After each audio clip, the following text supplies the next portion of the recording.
এই যে একটা প্রক্রিয়া, সংবিধানকে ছুঁড়ে ফেলে দাও, সংবিধানকে ছুঁড়ে ফেলে দাও। সংবিধানকে ছুঁড়ে ফেলবো কেন? সংবিধানকে মনে করায় দেয় যেটা ৭১-এর পরাজয়ের দলিল। আমি সংবিধান কেন ছুঁড়ে ফেলে দেবো? এই সংবিধান দিলে গাত্রদাহ কেন হবে? এত গায়ে লাগবে কেন? If I don't like it, there are relevant provisions within the constitution যে আমি পরিবর্তন করতে পারি। আমার দরকার কি?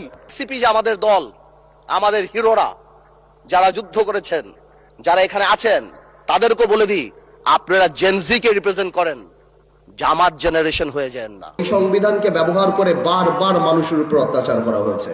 সুতরাং এই সংবিধান যেই সংবিধান মানুষের কথা বলে না, সংবিধান যেই সংবিধানে মানুষের ইচ্ছার প্রতিফলন হয় না, মানুষের ভবিষ্যৎ দেয় না, মানুষের প্রোটেকশন দেয় না, সেই সংবিধানকে মানুষ ছুঁড়ে ফেলে দেবে।